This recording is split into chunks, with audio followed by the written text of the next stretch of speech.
how do we measure love? Ang pagmamahal nga ba ay nasusukat?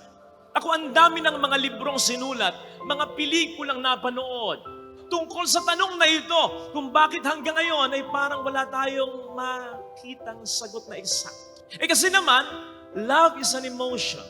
It cannot be seen. It cannot be touched. And love is experienced differently by everyone. Kaya mahirap malaman. Nevertheless, kung paanong ang ilang mga bagay ay may palatandaan na sa unang tingin mo pa lang, mahawakan mo, makita mo, mabuhat mo, natatansya mo na ang sukat kahit pa paano. Ganito yan, ganiri yan, ganun yan. Ganun din ang love. Meron itong mga palatandaan na kapag nakita mo, ay matatansya mo na kahit pa paano ang pagmamahal ng isang tao. Halimbawa, ang palatandaan ng concern. Ang taong nagmamahal sa iyo, matindi ang concern. Kapag may sakit ka, labis siyang nag-aalala. Kapag nalulungkot ka, mas nahihirapan siya. Kapag umiiyak ka, mas nasasaktan siya. Nandiyan ang palatandaan ng respeto. Ang taong tunay na nagmamahal sa iyo, respetuhin ka. Hindi ka niyan mumurahin. Hindi ka niyan lolokohin. Hindi ka niyan kahit paano sasaktan. Kasi the person who truly loves you sees himself, herself in you. Kaya kapag sinaktan ka, ultimano, awkward na agad ng feeling niya. Kasi feeling niya, sarili niya ang sinasaktan niya. Nandiyan ang palatandaan ng kaligayahan. Masaya ka sa feeling ng iyong minamahal. Kahit kailan, kahit saan. In fact, pag magkasama kayo, kahit mga simpleng bagay, nagkakaroon ng kabuluhan. Halimbawa, ang libreng tumbler sa restaurant na inyong kinainan, ang keychain na kanyang bigay, ang resibo sa restaurant na inyong kinainan, ang ticket sa pelikula na pinanood yung dalawa, at ang mga barya sa jeep na sinakayan yung magkasama. Suddenly, nagiging mahalaga kasi may alaala ninyong dalawa. Nandun din ang palatandaan ng oras, ng time. Sapagkat sabi nga nila, true love lasts. Pero hindi pa sa time, kundi quality time. Kasi po pwedeng 5 taon na kayo ng jowa mo, pero wala kang nararamdamang spark kahit pa paano. Para bang ang buhay ay lumilipas lamang, ganun lang. As if you felt nothing. Kung paano po pwedeng 5 buwan pa lang kayo ng jowa mo sa relasyong ito. Pero as if you felt everything. Para mas ma-appreciate po ninyo, balikan natin ang story ni Abraham. Kung paano inalay ni Abraham ang kanyang anak na si Isaac. Kung babasahin po niyo yung istorya, habang ang mag-ama ay papunta sa bundok ng Moriah, magtatanong si Isaac, dala ko na po ang tabak, dala ko na rin po ang mga panggatong. Nasaan po ang ating iaalay? Nasagot ba yun ni Abraham ng diretso sa kanyang anak? Anak, ikaw ang hinihingi ng Diyos. Ikaw ang iahalay. Ikaw ang papatayin. Nasagot ba yun ni Abraham ng diretso sa kanyang anak? No! Pero bakit hindi niya nasagot ng diretso? Sapagkat that time, parang dinudurog ang puso niya. Dinudurog ang puso niya sapagkat that time, hindi niya maisip, matanggap sa kalooban niya. Isasakripisyo niya ang anak niya. Ganon katindi. Pero mas matindi pa doon, di hamak, ang ginawa ng Diyos Ama. Sapagkat kung tutuusin, masakit nga ang pag-aalay ni Abraham kay Isaac. Pero sino bang pinag-aalayan? Ang Diyos naman. Ang Diyos na puro kabutihan. And besides, mahalaga si Isaac para kay Abraham. Pero para kay Abraham at para sa atin, sino bang mas mahalaga? Si Isaac o ang Diyos ba? Ang Diyos. Kaya kahit masakit yun para kay Abraham, kahit pa paano, magaan lang yun. Kung ikukumpara sa ginawa ng Diyos Ama para sa ating lahat. Bakit? Kasi madaling mag-alay, magsakripisyo sa isang gumagawa ng kabutihan. Mahirap mag-alay at magsakripisyo sa taong gumagawa sa iyo ng kasalanan. Romans 5 verse 8, while we were yet sinners, Christ died for us. ilagay natin to sa perspektibo ng ating pinag-uusapan. And paraphrasing this, ang ibig sabihin yan, habang tayo'y makasalanan, isinakripisyo, ibinigay ng Diyos Ama ang kanyang anak para sa ating kaligtasan. Kaya mas matindi ang dihama sa ginawa ni Abraham. And we should appreciate that. Ang pagmamahal talagang hindi konkretong nasusukat. Pero makikita mo yan, ang tindi ng pagmamahal sa isang tao, kung gaano katindi ang kaya mo isakripisyo para dito. Mas matinding sakripisyo, mas matindi ang pagmamahal sa iyo ng tao. Kaya hindi ka rin papayag na mawala ang minamahal mo ng gano'n na lang. Kaya nga sabi ni Santa Faustina sa kanyang diary, kapag tinitingnan tayo ng Diyos Ama, hindi niya tinitingnan ang mundo ng diretsyo. Kasi kapag tiningnan ng Diyos ang mundo ng diretsyo, baka sumakit lang ang kanyang ulo. Baka magalit lang siya. Baka mainis lang siya dahil sa kasalanan ng mundo. Ang sabi ni Santa Faustina, kapag tinitingnan tayo ng Diyos, tinitingnan niya tayo sa liwanag ng mga sugat at pagpapakasakit, kamatayan para sa atin ni Kristo. Alalaong baga pag tinitingnan ng Diyos ang mundo, nakikita ang kasalanan, pero naisip niya, para sa kanila, ibinigay ko ang anak ko.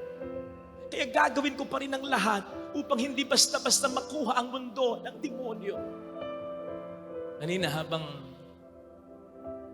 sinasabi ko yung punto ko tungkol sa mga bagay na ito, parang tumataas ang kilay ng iba sa inyo. May nakikita ba akong nag-uusap, parang tinatanong, kinino kayang mag yun? Kinino kayang kitchen yun? Kinino kayang resibo yun? Kinino kayang ticket sa pelikula yon? Sino kaya ang may-ari ng mga bariyang yon? Ako. Ito ang pinakamahalagang bagay sa kwarto ko. Mawala ng lahat, wag lang ito. Kasi ito'y alaala ng taong minahal ko. Sa palagay ko'y minahal din ako ng todo. Siya yung naisakripisyo ko talaga nang magpari ako. Isang napakahirap desisyon. Kaya nga kung may nagtanong-tanong sa akin, dati pa, na parang nagdududa pa, Father, lalabas ka pa kaya? Mag-aasawa ka, magkakapamilya? Ang lagi kong sinasagot ay isang matigas na, hindi na! Laki ng sinakripisyo ko para dyan. At ang laki ng isinakripisyo para sa akin ng Panginoon para dito. Aalagaan ko na ito. Puprotektahan ko na ito. Kayo din naman. Ang dami mo nang naisakripisyo para sa minamahal mo. Ang dami mo ng mga hirap na pinagdaanan at pinagtiisan para lamang maipaglaban ang iyong kabiyak. Ang dami mo nang tiniis na hinanakit, maging okay lamang, all the while kayong magkapatid. Ang dami mo nang isakripisyong mga bagay at pinaglaban, manatili lamang ang inyong pakikipagkaibigan at ang relasyon niyong magkasintahan. In the same way, ang dami mo ng perang nagasta, ang dami mo ng gamot na nainom, therapy, opera. Ngayon ka pa ba mawawala ng pag-asa? Ngayon ka pa ba magsasabing ayaw mo na? Ngayon mo pa ba sasabing suko ka na? Lumaban ka na. Bakit hindi mo pa ituloy-tuloy ito? Don't get me wrong. Halimbawa, sa example nating may sakit, ayoko din naman yung puro aparato na lang ang nagsaksak sa buong katawan ng tao. Indeed, there should be a time to let go. To let the patient die naturally. But my point is this, even that letting go, hindi yun pagkatalo. Even that letting go should not be a defeat. It's just that you cannot control it. It's just that you cannot avoid it. But the thing is, you still face it, not as a weakling, but with a strong and fighting spirit. Yun ang punto. Pwedeng hindi ka manalo sa laban ayon sa inaasahan mo. Pwedeng hindi ka pa rin gumaling sa sakit mo o ang mahal mo. Pwede pa rin mamatay ito. Pwede pa rin hindi tumino ang mahal mo. Pwede pa rin hindi mabuo ang pamilya mo. Pero hindi na importante. Ang importante, sa kabila ng hindi mo kayang kontrolin ang lahat ng nangyayari, lumaban ka hanggang uli. Hayaan mo ang iba, maging ang mga sitwasyon, ang mga pangyayari, ang siyang magsabi, either directly or indirectly, tapos na. Okay na, suko na. Hayaan mo ang iba, pero wag ikaw. Para wala kang pagsisihan sa buhay. Ang Diyos gagawin ng lahat para sa ating kaligtasan, pero nasa sa atin. Kung yayakapin natin ang kaligtasang inaalok niya sa atin. And then, He can only do much. Nasa sa atin pa rin. And so, like Jesus, like God, let us always fight wholeheartedly until the end for the things and for the people we love. Especially for them, we have already sacrificed a lot. Isang bagay yung sinisigurado ko. Para sa isang taong lumalaban hanggang dulo, maaaring sa mata ng iba, ikaw ay talo. Pero ang magiging pakiramdam mo, ikaw ang panalo. At tulad ng ating Panginoon, habang siya'y nakabayubay sa krus ng Kalbaryo, maaaring sa paningin ng mga Romano, ng mga Hudyo, ng mga nagpako sa kanya, siya'y talo. Pero hindi yun ang kanyang pakiramdam. Ang pakiramdam niya, manalo siya, accomplish siya. Sapagkat ang lahat ay inilaban niya, kahit pa bumitaw sila. So ganun din po sana ang mangyayari. Laban lang para sa minamahal. And besides, hindi ka sasamahan ng Panginoon sa laban na yan. Sa ngayon, only to leave you. Pagdating ng panahon, hindi ganun ang Panginoon. Samahan ka niya. Basta lumaban ka. He'll always be with you because He'll always make sure na hindi masasayang lahat ng hirap. Ito sana ang hilingin nating biyaya sa banal na pagdiriwang na ito. Amen. Tingnan po ninyo ang picture ng Divine Mercy. Di ba? Yung isang kamay nakaturo sa kanyang puso, yung isa niyang kamay nakaganyan na parang nagbe-bless. Anong ibig sabihin yan? Para sa akin, simple lang. Sinasabi niya, kinaawaan kita, kinahabagan kita. Ang ibig sabihin ng awa at habag sa punto de vista ng Diyos, nararamdaman ko'y nararamdaman mo. Ako rin minsan sinabi ko sa Ama, Ama, bakit mo ko pinabayaan? Yan din ang nararamdaman mo, di ba? Naiintindihan ko yan. Basta huwag kang mawawala ng pag-asa. Tulad ko, pagkatapos mong sabihin, Ama, ba't mo naman ako pinababayaan? Sabihin mo rin sa Kanya, pero Ama, sa mga kamay mo, binibigay ko ang Espiritu ko. Ikaw na ang bahala. At kapag ganun ang ginawa mo, sabi niya sa kabilang kamay niya, muli kitang bubuhay sa huling araw. Literally or figuratively, ibabalik ko ang sigla ng iyong buhay. Pagpapalain kita. Mahal ka ng Diyos. Makapangyarihan ng Diyos. Huwag mong aalisin yun. Kaya nga ang sabi, wear the helmet of salvation. Niligtas ka na ng Diyos Hindi lang sa krus, kundi sa buhay mo. Ang dami mo ng problemang nalampasan. Tandaan mo yan. Huwag mo aalisin yan sa iyong isipan, sapagkat yun ang pangahawakan mo. Mahal ako ng Diyos. Hindi po pwede kong isipin, hindi na ako mahal ng Diyos kasi ang Diyos ay hindi nagbabago. Di ba't pagsugal, kapag ang kalaban mo ay buta, zero, mahahalata mo ba? Hindi siya papahalata. Ganyan lang yan. Bakit? Binabluff ka niya. Ganon ang Diablo. Binabluff ka lang niya na parang hindi mo kaya. Binabluff ka lang niya na wala na daw mangyayaring maganda. Binabluff ka niya. Tinatakot ka niya. Pinagpapaalala ka niya. Bakit alam niya na kapag kumasa ka, kahit yung 1% pananampalataya, sa tulong niya, ang demonyo mapapataob mo siya.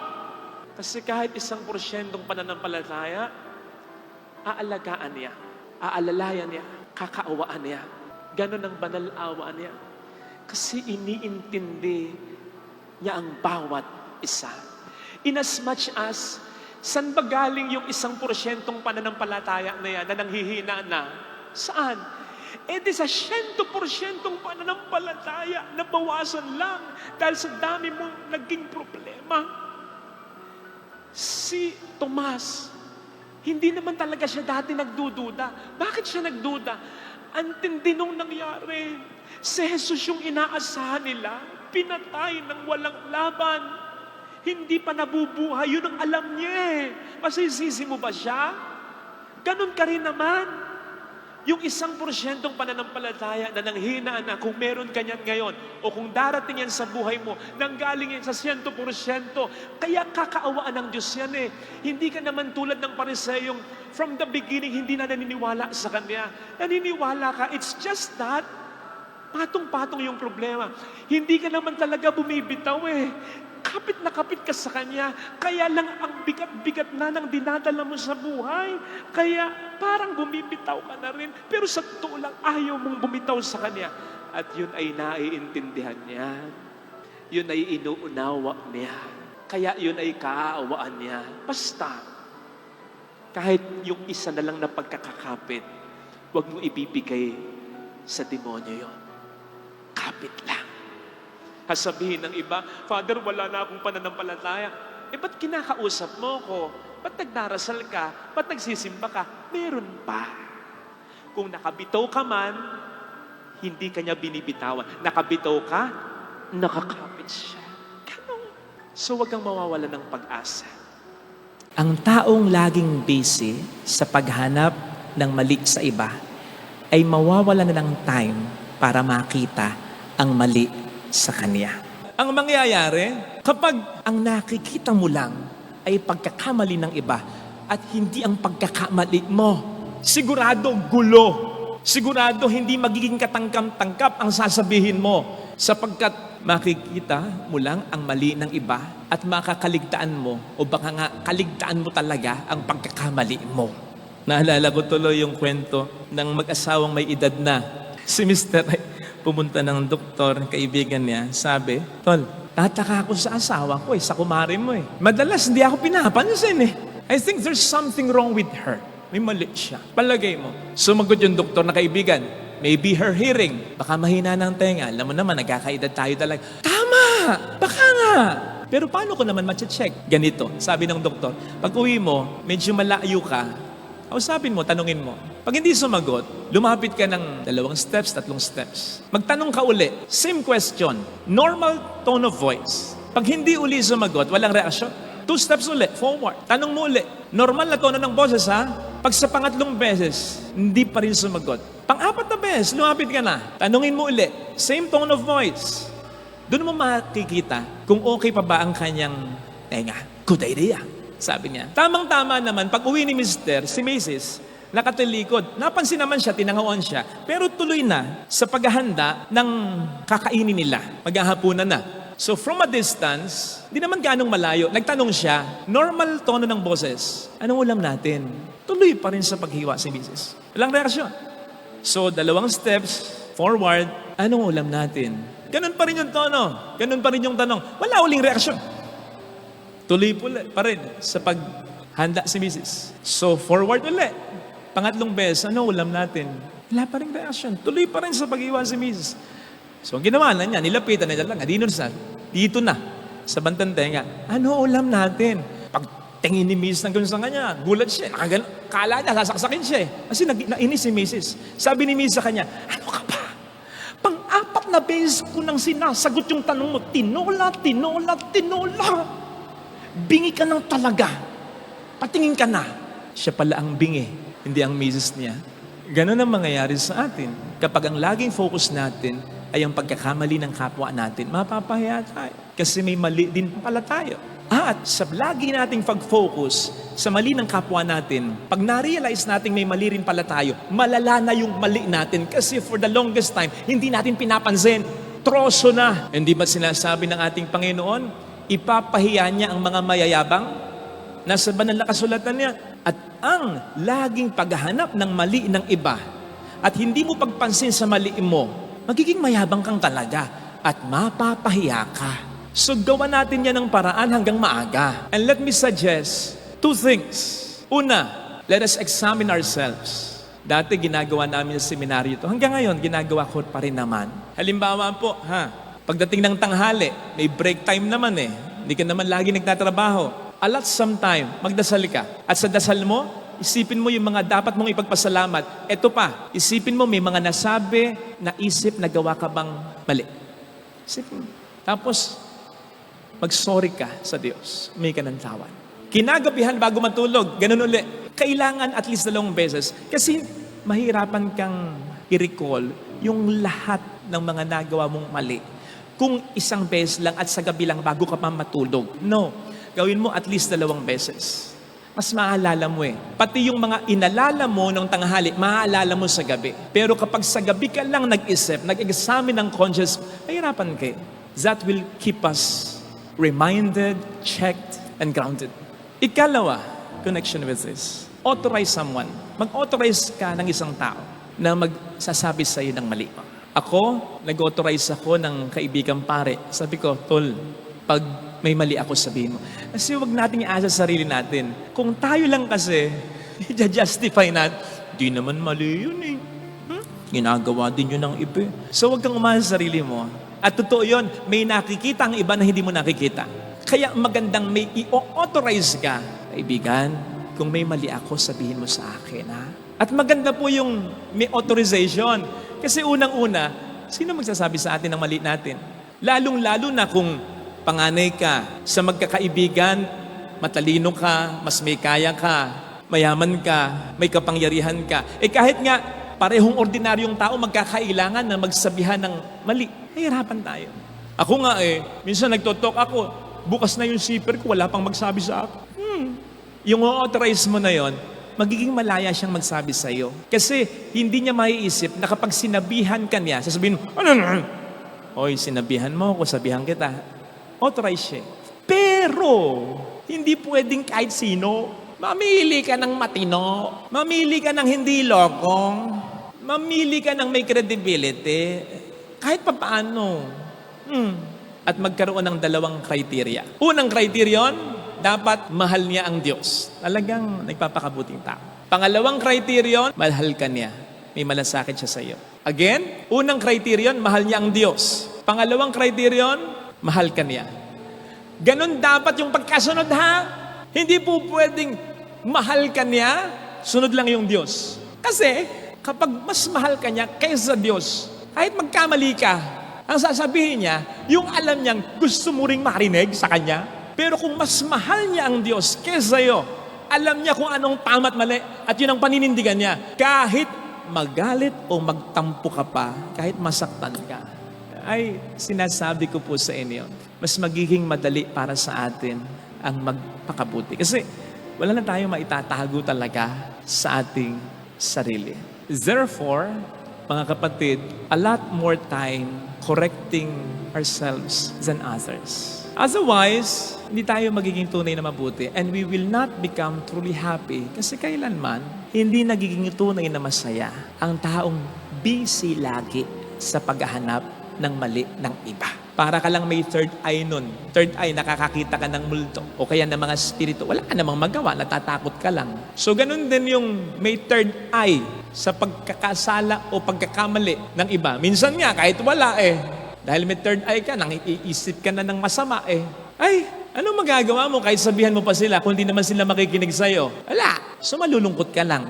Kaya, mas mag-alat ng oras nang mag-examine ng sariling kulang o pagkakamali kesa pulaan lagi ang iba. Kasi tayo, pwede tayo makinig sa sarili natin at sa mga taong tunay na nagmamalasakit sa atin. And that will help us become truly good and truly happy.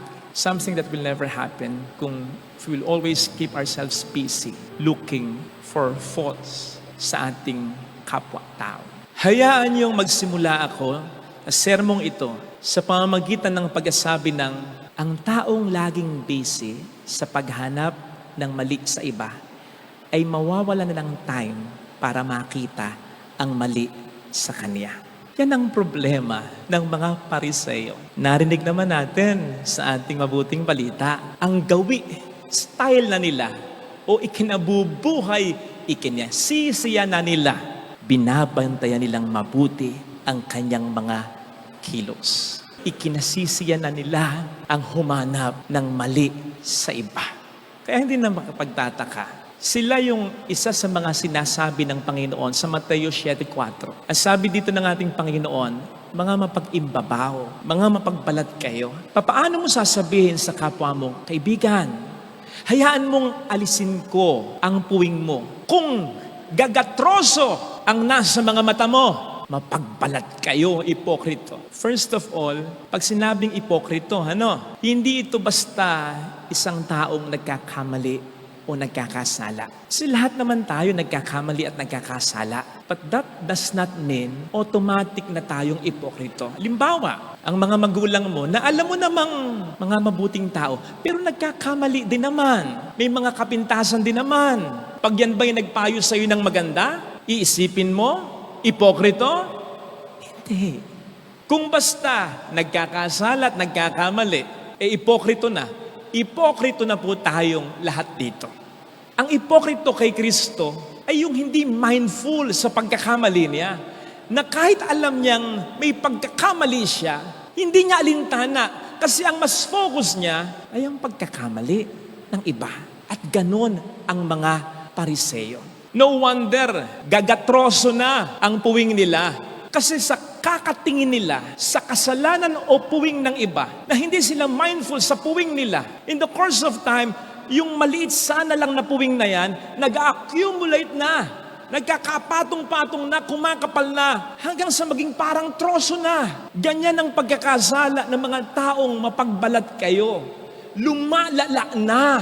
At ang pinakahuling gusto mong maranasan siyempre ay ang itama ka ng taong ganyan. Ang pinakahuling gusto mong mangyari siyempre ay yung tanggalin ang puwing mo ng isang taong ang puwing ay gagatroso sapagkat siguradong masasaktan ka lang nito. Hence, this will explain why masakit ang dating ng pagtatama or fault finding, correction man ang kanilang sabihin ng isang taong ang nakikita lang ay ang kasalanan natin at hindi ginagawa ng paraan ang kasalanan niya.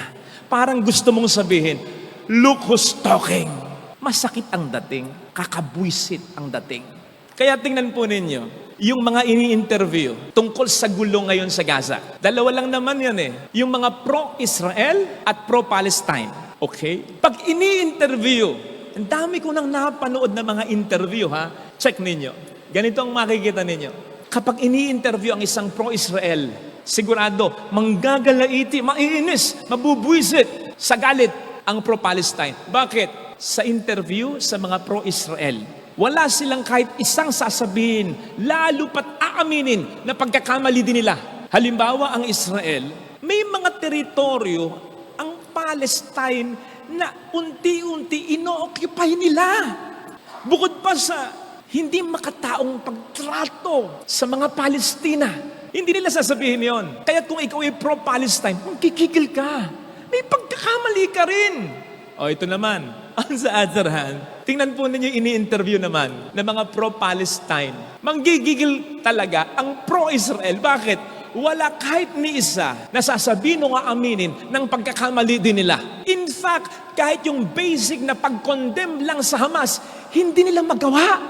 Nakita nyo na ang mangyayari kapag ang nakikita mo lang ay pagkakamali ng iba at hindi ang pagkakamali mo. Sigurado gulo. Sigurado hindi magiging katangkam-tangkap ang sasabihin mo sapagkat makikita mo lang ang mali ng iba at makakaligtaan mo o baka nga kaligtaan mo talaga ang pagkakamali mo. Naalala ko tuloy yung kwento ng mag-asawang may edad na. Si Mr. ay pumunta ng doktor, kaibigan niya, sabi, Tol, tataka ako sa asawa ko sa kumari mo Madalas hindi ako pinapansin I think there's something wrong with her. May mali siya. Palagay mo. Sumagot yung doktor na kaibigan, maybe her hearing. Baka mahina ng tenga. Alam mo naman, nagkakaedad tayo talaga. Tama! Baka nga! Pero paano ko naman ma-check? Ganito, sabi ng doktor, pag uwi mo, medyo malayo ka, kausapin mo, tanungin mo.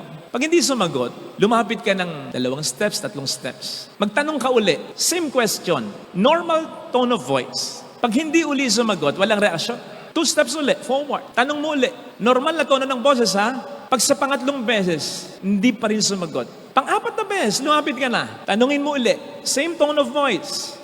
Doon mo makikita kung okay pa ba ang kanyang tenga. Good idea, sabi niya. Tamang-tama naman, pag uwi ni Mr., si Mrs., nakatilikod. Napansin naman siya, tinangawan siya. Pero tuloy na sa paghahanda ng kakainin nila. Maghahapunan na. So from a distance, di naman ganong malayo, nagtanong siya, normal tono ng boses, anong ulam natin? Tuloy pa rin sa paghiwa si Mrs. Walang reaksyon. So, 2 steps forward, anong ulam natin? Ganun pa rin yung tono. Ganun pa rin yung tanong. Wala uling reaksyon. Tuloy pa rin sa paghanda si Mrs. So, forward ulit. Pangatlong beses, ano ulam natin? Wala pa rin reaksyon. Tuloy pa rin sa pag-iwan si Mrs. So, ang ginawa na niya, nilapitan na niya lang. Dito na, sa bantang tenga, ano ulam natin? Pag tingin ni Mrs. ng ganun sa kanya, gulat siya. Kala niya, sasaksakin siya eh. Kasi nainis si Mrs. Sabi ni Mrs. sa kanya, ano ka ba? Pang-4 na beses ko nang sinasagot yung tanong mo, tinola. Bingi ka ng talaga. Patingin ka na. Siya pala ang bingi, hindi ang misis niya. Ganon ang mangyayari sa atin. Kapag ang laging focus natin ay ang pagkakamali ng kapwa natin, mapapahiya tayo. Kasi may mali din pala tayo. At sa lagi nating pag-focus sa mali ng kapwa natin, pag na-realize natin may mali rin pala tayo, malala na yung mali natin. Kasi for the longest time, hindi natin pinapansin. Troso na. Hindi ba sinasabi ng ating Panginoon, ipapahiya niya ang mga mayayabang? Nasa banal na kasulatan niya. At ang laging paghahanap ng mali ng iba at hindi mo pagpansin sa mali mo, magiging mayabang kang talaga at mapapahiya ka. So gawa natin yan ng paraan hanggang maaga. And let me suggest 2 things. Una, let us examine ourselves. Dati ginagawa namin sa seminaryo ito. Hanggang ngayon, ginagawa ko pa rin naman. Halimbawa po, pagdating ng tanghali, may break time naman eh.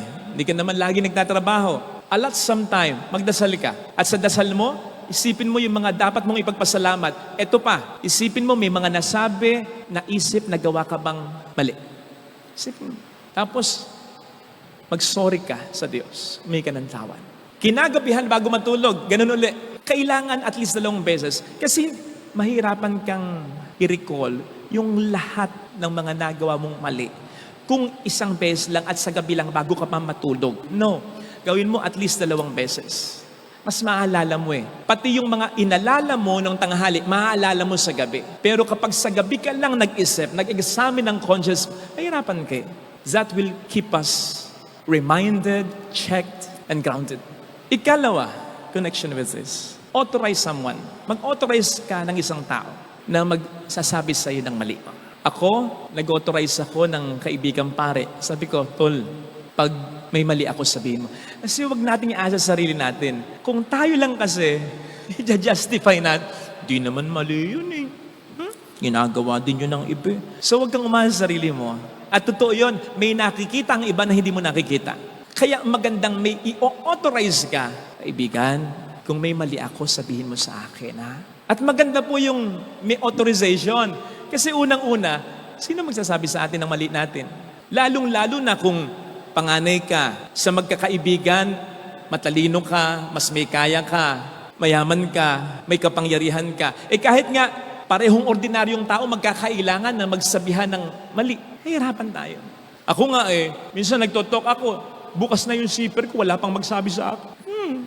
Yung authorize mo na yon, magiging malaya siyang magsabi sa iyo. Kasi hindi niya maiisip na kapag sinabihan ka niya, sasabihin mo, Oy, sinabihan mo ako, sabihan kita. Authorize siya. Pero, hindi pwedeng kahit sino. Mamili ka ng matino. Mamili ka ng hindi lokong. Mamili ka ng may credibility. Kahit papaano. At magkaroon ng 2 criteria. Unang criterion, dapat mahal niya ang Diyos. Talagang nagpapakabuting tao. Pangalawang criterion, mahal ka niya. May malasakit siya sa iyo. Again, unang criterion, mahal niya ang Diyos. Pangalawang criterion, mahal ka niya. Ganon dapat yung pagkasunod ha. Hindi po pwedeng mahal ka niya, sunod lang yung Diyos. Kasi kapag mas mahal ka niya kaysa Diyos, kahit magkamali ka, ang sasabihin niya, yung alam niyang gusto mo ring marinig sa Kanya. Pero kung mas mahal niya ang Diyos kaysa iyo, alam niya kung anong tama at mali at yun ang paninindigan niya. Kahit magalit o magtampo ka pa, kahit masaktan ka, ay sinasabi ko po sa inyo, mas magiging madali para sa atin ang magpakabuti. Kasi wala na tayong maitatago talaga sa ating sarili.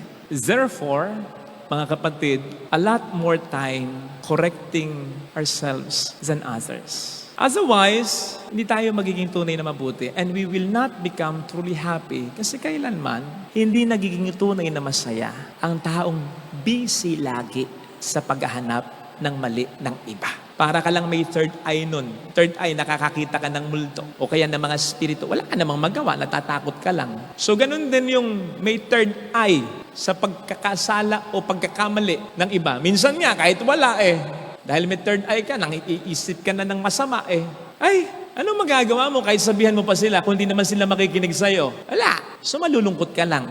Kaya, mas mag-alat ng oras nang mag-examine ng sariling kulang o pagkakamali kesa ulaan lagi ang iba. Kasi tayo, pwede tayo makinig sa sarili natin at sa mga taong tunay na nagmamalasakit sa atin. And that will help us become truly good and truly happy. Something that will never happen kung we will always keep ourselves busy looking for faults sa ating kapwa-tao.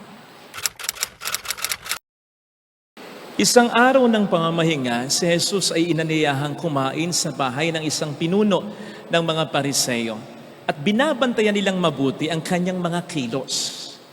Lumapit kay Jesus ang isang taong namamanas. Kaya tinanong niya ang mga Pariseo at ang mga dalubhasa sa kautusan, naayon ba sa kautusan ang magpagaling sa araw ng pamamahinga o hindi? Ngunit hindi sila umimik. Kaya hinawakan ni Jesus ang may sakit, pinagaling sa kapinayaon. Pagkatapos sinabi niya sa kanila, kung kayo may anak o baka na mahulog sa balon, hindi pa ninyo iaahon kahit araw ng pamamahinga? At hindi sila nakasagot sa tanong na ito. Mga kapatid, ang mabuting balita ng Panginoon. Pinupuri ka namin, Panginoong Hesukristo.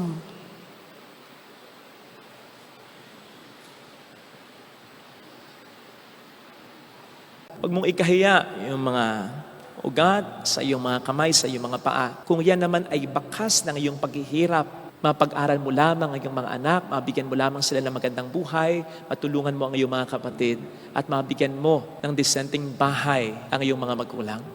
Huwag mong ikahiya ang mga stretch marks mo sa katawan kung yan naman ay bakas ng pagdadalang tao mo at pagbibigay buhay sa mga anak mo. God is not particular with the way we look. In as much as for Him, we are all beautiful. Maaring ikaw may matangkad o pandak, maitim kayo mangki o maputi, mataba, skinny, kahit ano pa, kahit may kapansanan pa. Lahat tayo ay maganda sa Kanyang mga mata sapagkat tayo ay nilikha niya.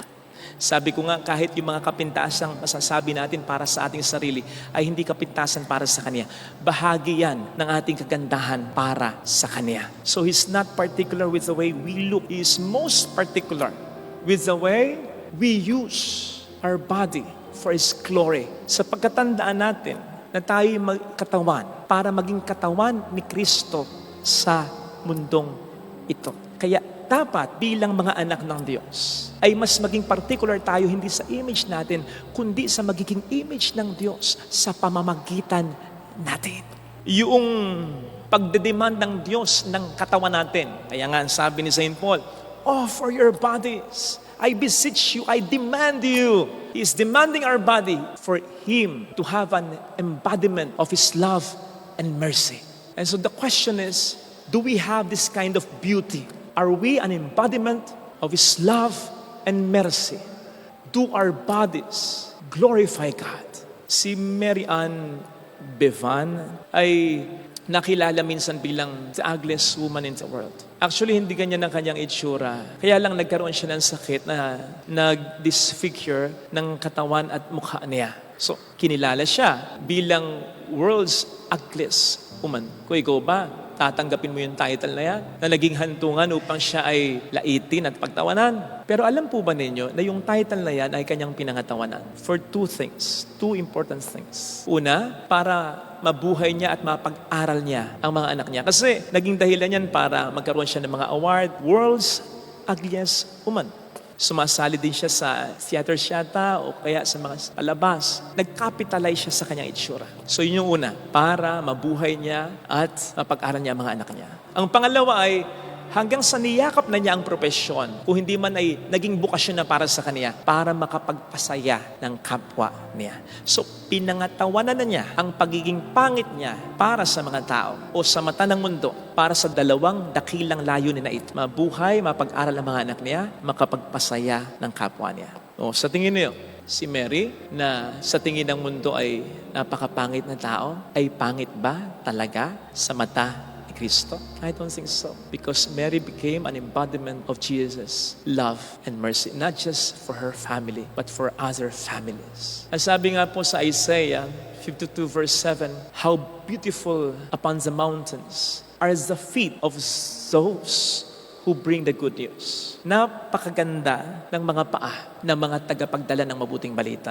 Well, alam naman natin na dati hindi naman sementado ang mga lugar at nakayapak lang o nakasandals lang yung mga nagpapahayag ng mabuting balita. So talagang baka kinakailangan mo ng jackhammer, malinis lamang yung mga dumi sa mga paa ng mga tagapagpahayag ng mabuting balita na yan. Pero sa mata ng Diyos, napakaganda ng mga paang yan, ng mga tagapagpahayag ng mabuting balita na yan. Kaya kung i-relate natin ito sa ating pinag-uusapan, sa ating buhay, huwag mong ikahiya yung mga ugat sa iyong mga kamay, sa iyong mga paa. Kung yan naman ay bakas ng iyong paghihirap, mapag-aral mo lamang ang iyong mga anak, mabigyan mo lamang sila ng magandang buhay, matulungan mo ang iyong mga kapatid, at mabigyan mo ng disenteng bahay ang iyong mga magulang.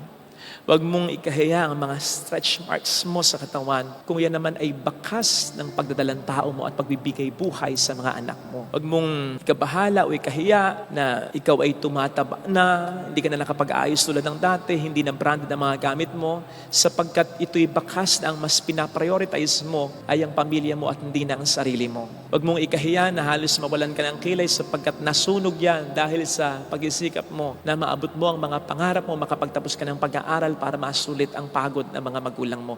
Huwag mong ikahiya ang mga bakas ng paghihirap na ito sapagkat mga bakas ng pagmamahal yan. Tingnan po niyo si Kristo. Nang siya'y muling nabuhay, glorified body na siya, tiniyak niya na magbabago ang lahat sa kanyang katawan pero nandun pa rin ang mga bakas ng paghihirap dahil tayo ay minahal niya. Mga kapatid, ngayon ay pinagdiriwang natin ang kabistahan ng pagkakatalaga sa isang simbahan o templo ng Diyos. Tandaan po natin, ang simbahan ay templo ng Diyos. Tayo rin naman ay templo ng Diyos. Yun ang sinasabi sa ating kalawang pagbasa, we are temples of the Holy Spirit. Ngayon, kung papaanong ang simbahan o templo ng Diyos ay nagiging talagang maganda, talagang nagiging maayos. Hindi dahil sa maraming mga dekorasyon na magaganda, hindi dahil sa mga nagkabitang mga pila kakaginto sa simbahan o templo. Nagiging maayos ang maganda ng simbahan o templo kapag nararamdaman dito ang Diyos. Ganun din naman, nagiging maganda tayong templo ng Diyos kung sa pamamagitan natin, nararamdaman ng ating kapwa-tao ang Diyos. And that's being a living sacrifice for God and for man. Hindi ko sinasabing masama at hindi natin dapat i-prioritize ang pagpapaganda, pero siguraduhin natin na tayo ay maganda sa kanyang mga mata. Lalo't hindi ko sinasabi na hindi natin i-prioritize ang pagiging malusog, pero siguraduhin nating malusog hindi lamang ang ating katawan, kundi pati na ang ating kaluluwa.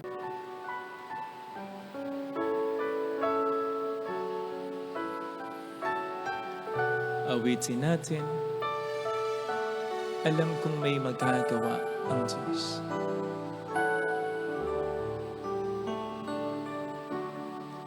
Alam kong may magagawa ang Diyos. Makapangyarihan siya. Alam kong may magagawa ang Diyos. Alam kong may magagawa Walang imposible sa Kanya. ang Diyos. Kung ako'y magtatapat, Kung ako'y magtatapat sa Kanya ay maglilingkod. sa Kanya'y maglilingkod. Alam kong may magagawa ang Diyos. May magagawa ang Diyos. Alam kong di rin ng Diyos ang samo Alam kong di sapagkat mahal niya ako. ng Diyos ang samo ko. Alam kong di rin ng Diyos ang samo ko. Alam kong di ringgin ng Diyos ang samo ko. Kung ako'y magtatapat, Kung ako'y Kaniya'y maglilingkod. Sa Kanya'y maglilingkod. Alam kong diringhin ng Diyos ang samo. Kung diringgin ng Diyos ang samo ko. Pikit natin ang ating mga mata. Panginoon, tulungan mo po na sa pamamagitan namin ng malasakit namin, ng pagre-remind namin ay magbago. Ang mga mahal naming ipinagdarasal naming magbago.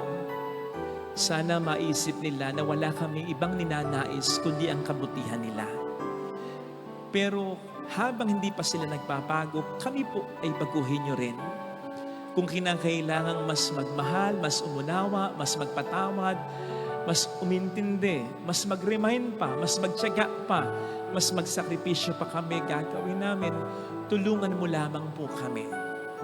Kasi kuminsan, nahihirapan na rin kami. Hallelujah. Purihin ang Diyos. Hallelujah. Pasalamatan siya. Siya ay muling babalik sa atin. Hindi tayo iiwan ng Diyos.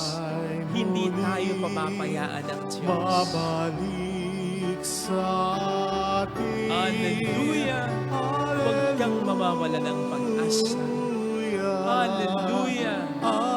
Tutulungan ka niya. Babalik ang Panginoon upang tayo ay kunin tapat siya sa kaniyang mga pangako sa atin. Sabihin mo sa sarili mo, mayroong magandang mangyayari sa iyo. Hindi sasayangin ng Panginoon ang pag-isikap mo na magdasal, mag-remind, magtiyaga, magpatawad, magsakripisyo para sa pagbabago ng minamahal mo. And in the process, ikaw rin ay kanyang namabago. Mayroong magandang mangyayari sa iyo. Konting tiyaga pa, sapagkat o pwedeng ikaw ang kanyang tanging pag-asa para makapagbago pa. Ikaw ang daan papunta sa pagbabago niya. Siyagain mo pa.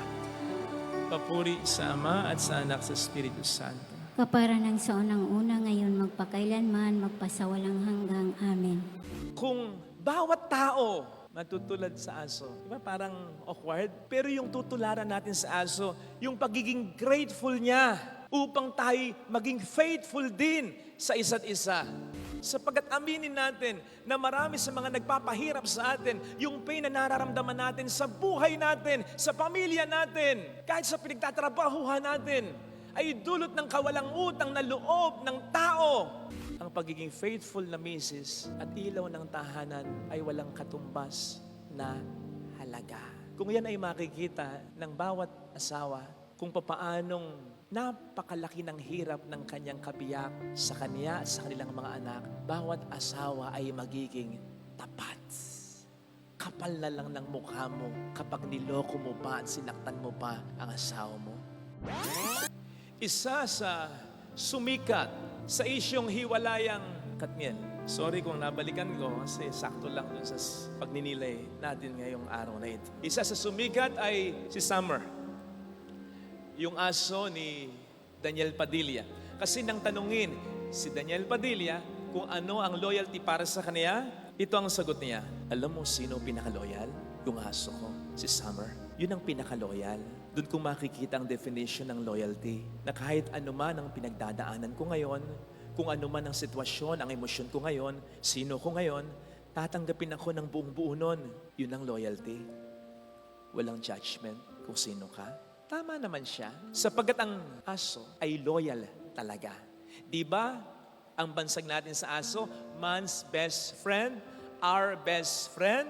At kahit tayo magkaroon ng maraming best friend doon, being human, ang aso, ang best friend, ikaw lang. Kung magagawi po kayo dito sa may bandang likod, may mapapansin kayong aso. Siya si Wiggle, kasi nung ibigay siya sa akin, nagwi-wiggle siya ganon. Parang hindi maayos noong unang balance niya. So, pinangalanan naming Wiggle, nickname Wiki. Yan kapag nililibot ko sa umaga, kahit sa hapon, pag nakasalubong yan ng kahit sino, magwiwiggle uli. Makikipaglaro. Kasi friendly. Pero kapag yan ay tinawag ko, wiggle, wiggle. Kahit sino ang kalaro niyan, kahit anong pinaglalaroan niyan, kahit kumakain pa yan, kasama sa akin yan. Bubuntot na sa akin. Hindi hihiwala yan. Kahit pa kung minsan, makalimutan kong pakanin. Kahit pa kung minsan, mapagalitan ko. Kahit pa kung minsan, hindi mo man mahimas, man lang, ni malibot sa loob ng isang araw, hindi magtatambo, hindi ka aangilan. Pag nakita mo uli siya, masaya kanyang dadambahin na naman.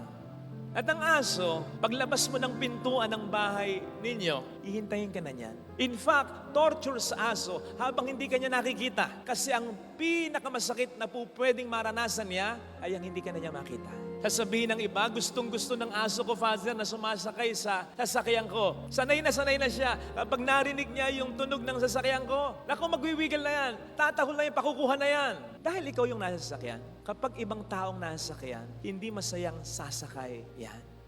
Ganon kaloyal ang aso. Bakit ba loyal ang aso? Dalawang basic na kadahilanan. Food and shelter.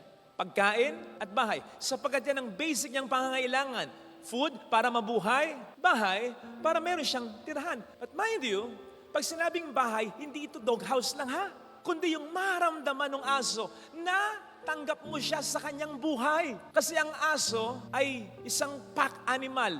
Dogs want to belong to a pack sa isang grupo. Mapapansin mo ang aso kahit hindi magkakilala. Magkukumpul-kumpul yan. Kaya nga po pwedeng sa isang park maraming aso, hindi naman agad mag-aaway unless may mag-provoke yan. Gusto nilang magkakasama. Gusto nilang may kasama. Kaya kapag pinatuloy mo siya, hindi lang sa iyong bahay, kundi sa iyong buhay, yun ay ma-appreciate niya. At yun ang gagantihan niya ng loyalty niya. So yung loyalty ng aso ay pagtanaw niya ng utang na loob sa pagkain na binigay mo, sa bahay at sa buhay kung saan siya ay tinanggap mo. Ganon ang aso. At hindi magbabago yon. Habang buhay na yon. Hindi siya magtatampo sa iyo, hindi kanya ipagpapalit sa kung sino. At kahit buhay niya, iaalay niya para sa iyo. Ganon ang aso. Alam ko, naiisip ninyo. Naisip mo yung asawa mo. Naisip mo yung anak mo. At ngayon nasasabi mo, buti pa ang aso. Narinig po natin sa ating binasang ebanghelyo, ang pagiging grateful at faithful ni na Zacarias at Elizabeth. Nandun ang pagiging grateful nila sa Diyos. Bakit? Sapagkat sa kabila ng matagal na silang walang anak, sa kanilang kultura, napakahalaga ng anak. Na kapag wala kang anak, isipin ng mga tao, kadusta-dusta ka, isinumpa ka, hindi ka mahal ng Diyos. Pero kahit na ganon, hindi sila nagtampo sa Diyos. Hindi sila tumalikod sa Diyos. Naglilingkod pa rin sila. Nagpapasalamat pa rin sila sa Diyos. Nandun din ang katapatan nila sa isa't isa. Kasi kahit matagal na silang walang anak ng kahit isa, hindi sila naghiwalay.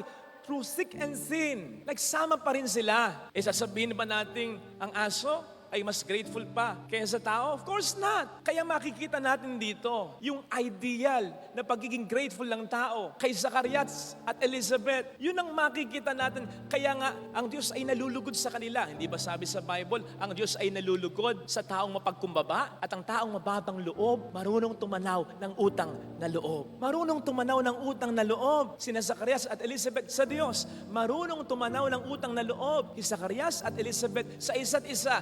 At yung utang na loob na yon ay humantong sa katapatan nila, hindi lang sa isa't isa, kundi sa Diyos. Gratefulness leads to or strengthens faithfulness. Ang taong marunong magpasalamat, magiging tapat. Isipin nga po ninyo, kung bawat tao matutulad sa aso. Diba? Parang awkward. Pero yung tutularan natin sa aso, yung pagiging grateful niya upang tayo maging faithful din sa isa't isa. Kung ito ay tutularan ng tao, napakaganda ng magiging mundong ito. Sapagkat aminin natin na marami sa mga nagpapahirap sa atin, yung pain na nararamdaman natin sa buhay natin, sa pamilya natin, kahit sa pinagtatrabahuhan natin, ay dulot ng kawalang utang na loob ng tao na nagbubunsod ng hindi niya pagiging tapat sa'yo. Broken family, broken relationships. Yung feeling mong broke ka dahil may taong hindi nagpasalamat at may taong hindi naging tapat. Isipin po ninyo kung bawat tao matututo sa gratefulness at sa faithfulness ng aso, sigurado ko, lahat ng may utang magbabayad. Kasi kapag nangungutang ka, dapat nare-realize mo, nagmamalasakit sa iyo yung tao, lalo pat kung hindi naman may patubo ito, Anong malay mo? Yung itinulong niya sa'yo, kailangan din niya. Kaya nga sinisingil ka niya Tapos magagalit ka, tapos magtatago ka, tapos ikaw pa ang gagawa ng masamang kwento tungkol sa kanya. Nung ikaw ay nangungutang, bait-bait mo, tapos sinisingil ka, galit ka na dun sa tao. Yan ba ang utang na loob na ibibigay mo? Ano kang klaseng tao? So sana makita, kasi kung makikita mo yon, tatanaw ka ng utang na loob, ikaw ay magiging tapat sa kung kailan at sa kung anong paraan ninyo napag-usapan, ikaw magbabayad. Kapag ang tao marunong tumanaw ng utang na loob and therefore magiging tapat, walang asawa ang magiging unfaithful sa kanyang kabiyak. Kasi sana makita mo na hindi ka naman niya kaano-ano, hindi ka niya kadugo, pero sa iyo, binitawan niya ang mga mabibigat na salita.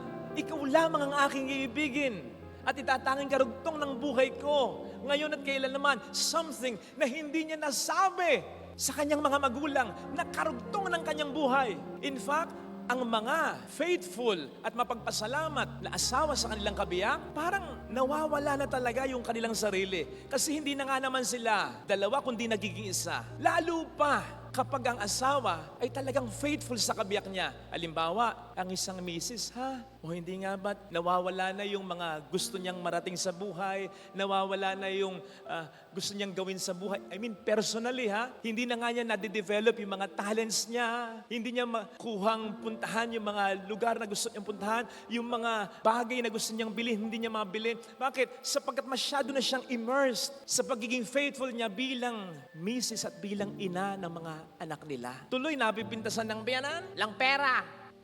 Magkakapera. Yung pag-aalaga ba niya sa mister niya, sa mga anak nila? May sweldo? May sweldo ba yung pagluluto niya? May sweldo ba yung paglilinis niya ng bahay? May sweldo ba yung pag-iisip niya araw-araw kung anong kakainin? Kung anong lulutuin? May sweldo ba yung pagliligpit ng mga kalat sa bahay? May sweldo ba yung paglalaba, pag-plansya, pag-aayos ng damit? May sweldo ba yung pag-aalaga sa mga anak? Ay kung may sweldo yan, mas marami pa siyang pera kaysa sa mister niya. Sapagkat ang pagiging faithful na misis at ilaw ng tahanan ay walang katumbas na halaga.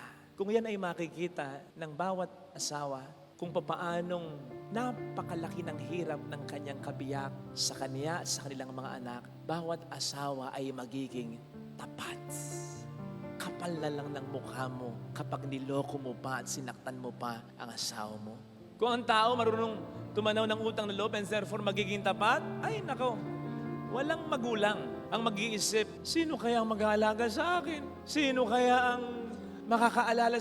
Walang magulang na mag-iisip ng ganyan. Sapagkat kung makikita lamang ng anak ang utang na loob niya sa kanyang magulang, yung buhay lang na ibinigay sa kanya ay hindi na niya kayang suklian o bayaran. Yun pa kayang ang buhay na yon ay inalagaan, pinagmalasakitan, ipinaglaban at binigyan ng disenteng pangalan at kinabukasan. Nako, mas lalo nang ang anak ay nabaon pa sa utang na hindi naman sisingilin ng magulang, pero malaking bagay para sa magulang kung yan ay titingnan ng anak niya. Sapagkat kapag nagkaroon ng utang na loob ang anak sa kanyang magulang, siya'y magiging tapat.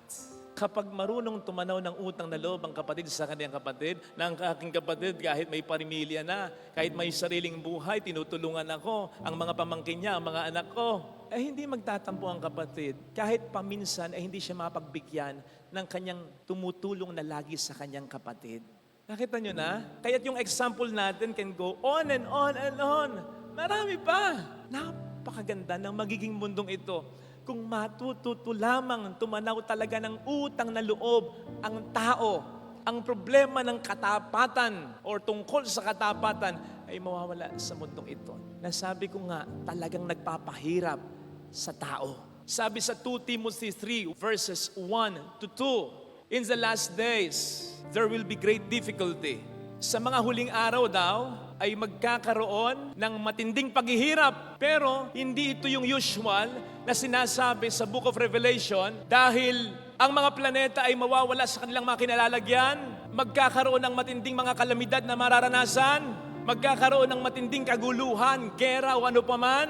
Hindi yun Ang sasabihin sa 2 Timothy 3 verses 1 to 2, there will be great difficulty because there will be people who will be lovers of self, who will be lovers of money.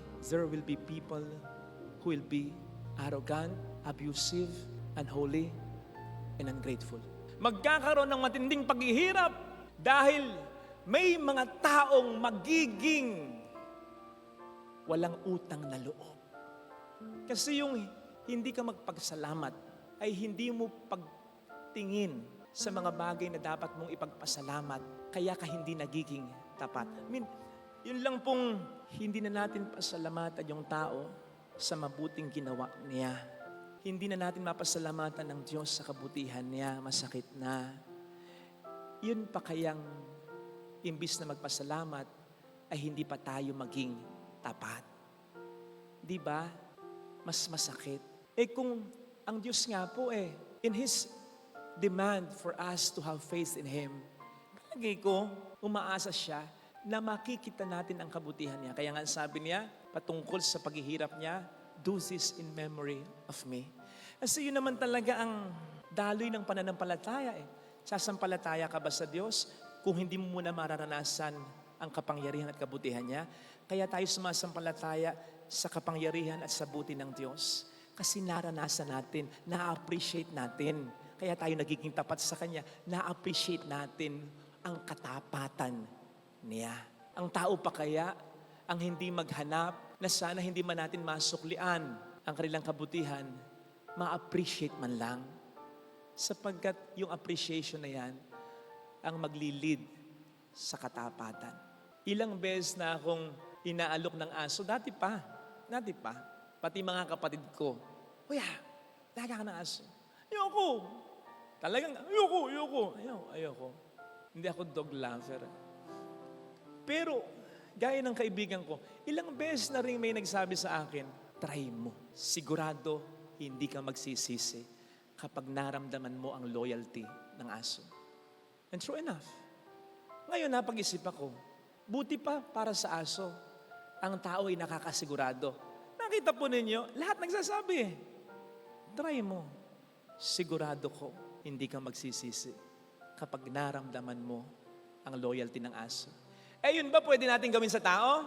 Pag yan nangutang sa'yo, sigurado, hindi mo pagsisisihan ang pagpapautang mo.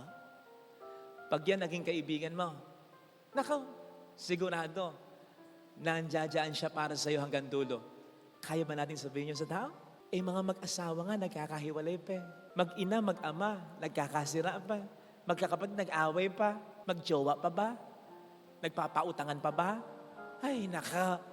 So ang lagay ba nito mas mainam pa kaya sa atin ng aso? Mahiya naman tayo. Ito sana ang hilingin nating biyaya sa banal na pagdiriwang na ito.